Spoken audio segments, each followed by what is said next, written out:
Hace tiempo, la CIA desarrolló el proyecto Stargate, un programa secreto que pretendía investigar si era posible que existiera algo como la telepatía, la clarividencia, la visión extrasensorial y otras capacidades que podrían considerarse extraordinarias. Ellos se preguntaban si era de alguna extraña manera posible que los seres humanos pudieran desarrollar su mente hasta tal punto de desarrollar este tipo de habilidades poco comunes, por no decir imposibles. Y aunque esto pareciera una historia de ciencia ficción, un rumor mal contado, esto en verdad ocurrió, pues en el año 2000 la CIA reveló toda esta información cuando desclasificó y dejó al alcance de todo mundo un sinfín de documentos en los que investigaban la existencia, el desarrollo y el uso de habilidades como la telequinesis, la visión extracorporal y un sinfín de temas más. Pero lo que nos trae aquí hoy es la pregunta, ¿por qué un tema que pareciera tan ridículo como la telequinesis o estas supuestas habilidades extraordinarias, si fueron estudiadas seriamente por los científicos desde los años 1970 a 1990 y finalmente, ¿qué encontraron con todas estas investigaciones?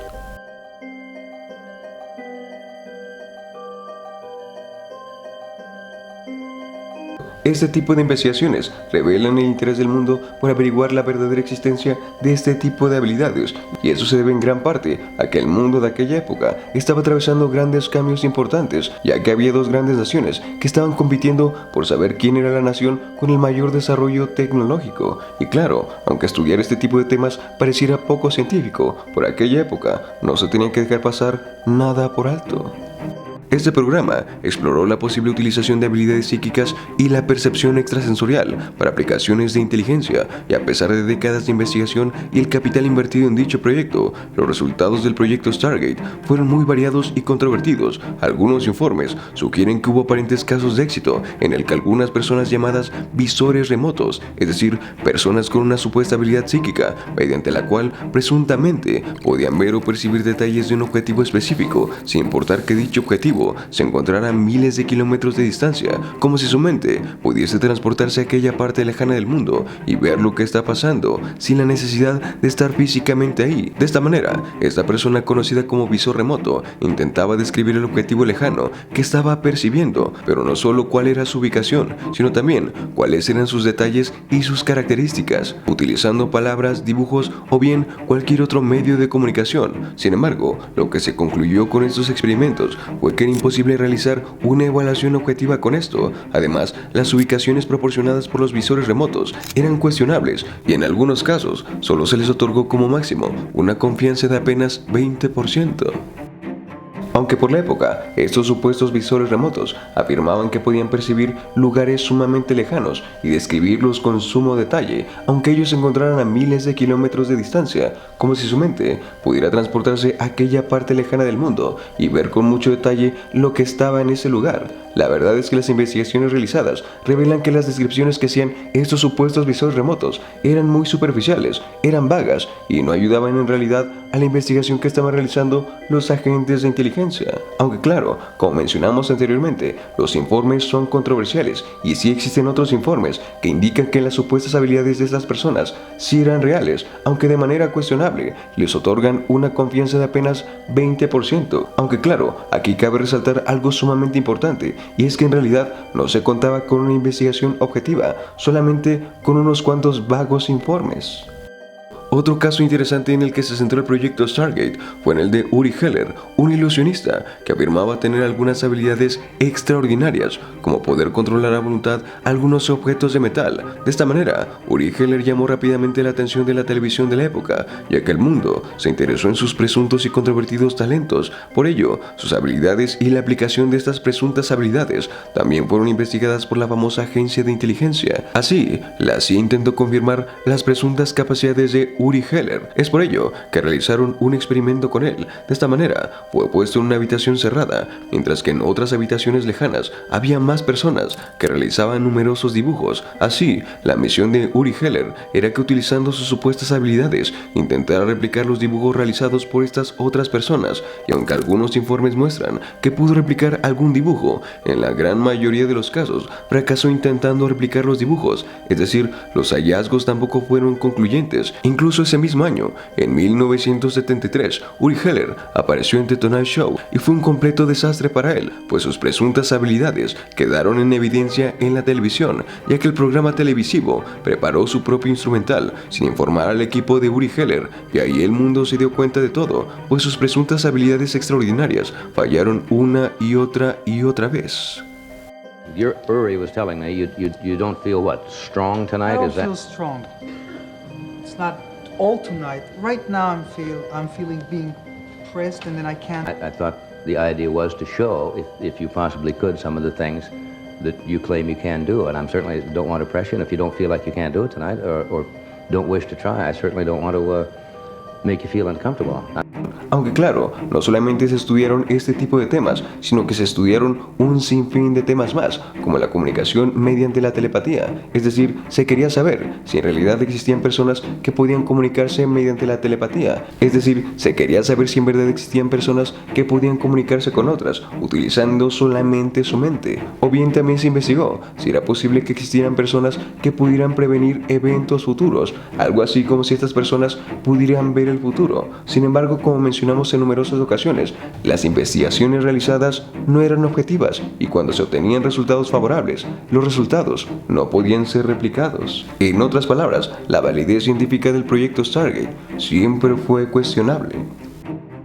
En resumen, el proyecto Stargate representó un capítulo intrigante en la historia de la humanidad, con un gran debate científico, y en general, los numerosos documentos desclasificados proporcionan una visión fascinante de los esfuerzos del mundo por averiguar la verdadera existencia y validez de las presuntas capacidades de la mente humana. Sin embargo, como los numerosos hallazgos encontrados eran erróneos, no eran útiles y en el mejor de los casos no eran concluyentes, el proyecto Stargate finalmente fue descontinuado oficialmente en 1995, quedando solo en los libros de historia de la humanidad.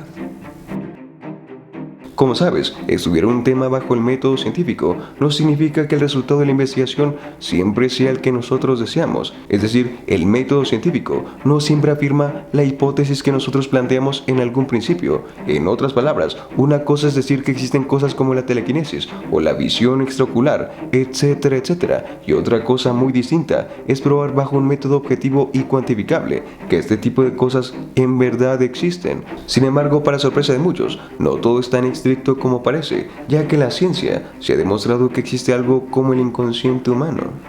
Aunque claro, el problema de decir que existe el inconsciente humano es precisamente ese, que muchas personas con poco criterio afirman que el inconsciente humano se relaciona con poderes sobrehumanos y que controlar el inconsciente humano abrirá una supuesta puerta a otros mundos.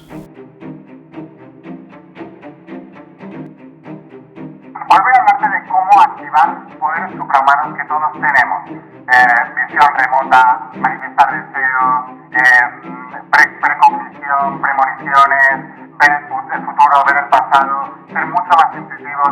Todo eso se hace con la activación de la glándula pineal.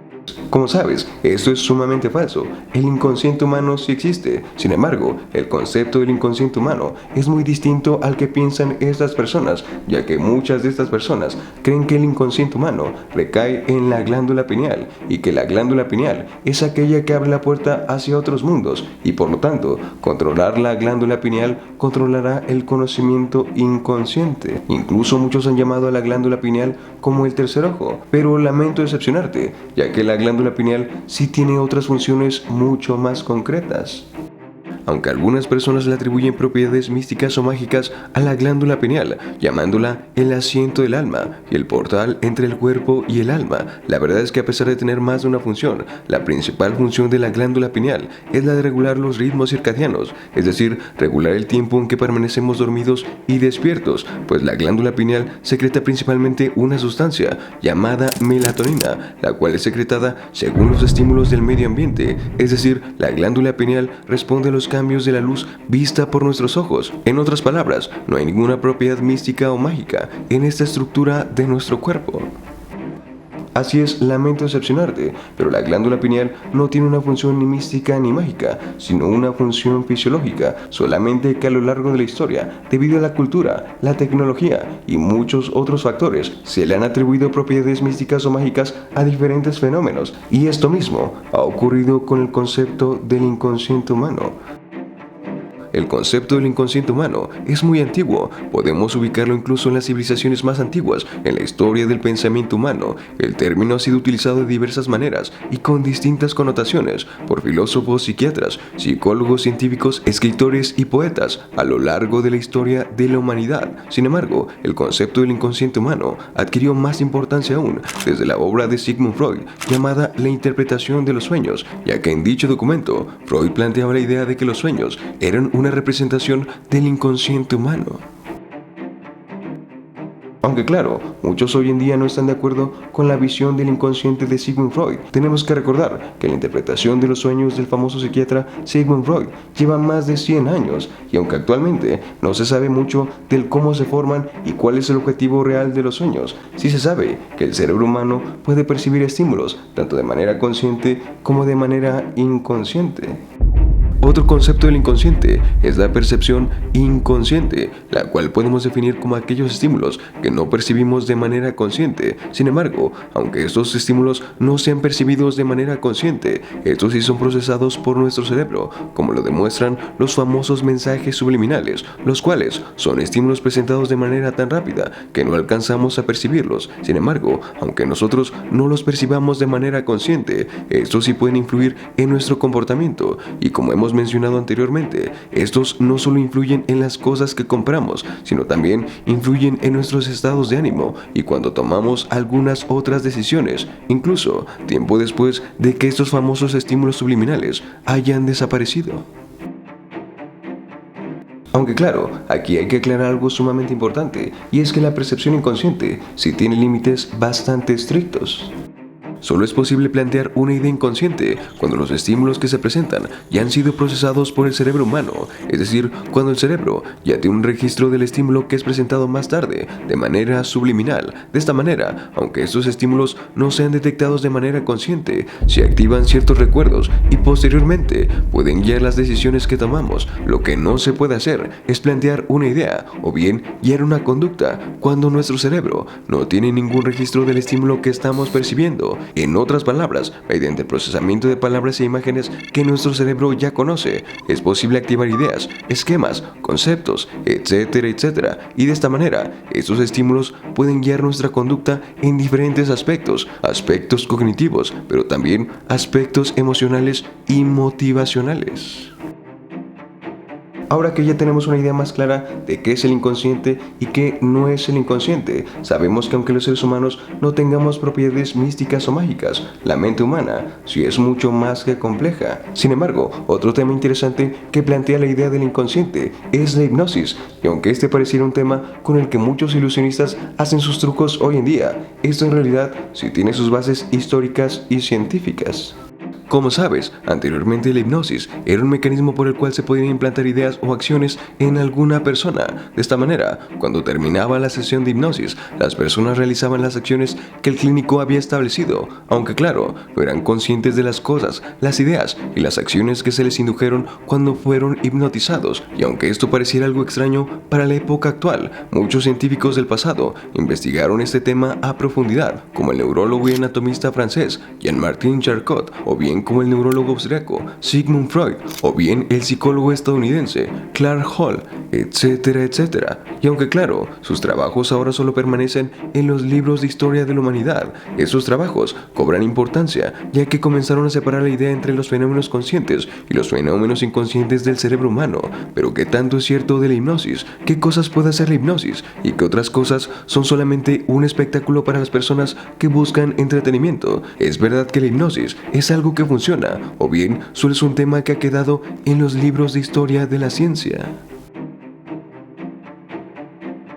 Aunque hoy en día la hipnosis se utiliza para el entretenimiento de las masas, anteriormente la hipnosis sí tenía algún interés científico y se usaba para el tratamiento de la histeria, y se puede argumentar que el inconsciente humano se ha visto más del lado clínico a través del fenómeno que causó mucho interés hace muchos años, el cual era la histeria. Sin embargo, a nosotros ya se nos ha acabado el tiempo para hablar de este tipo de temas, pero quizá podemos retomarlo con más calma en algún otro momento. Saludos para Nancy González, Jamie, Mir, Toro Villa, Ángel, Carmen, Tania, Gloria, Ariadna, María Ángel, Marco, Jonathan. Cristian, Alex. En fin, eso ha sido todo por el video de hoy. Nos vemos en el siguiente video, camaradas. Hasta pronto.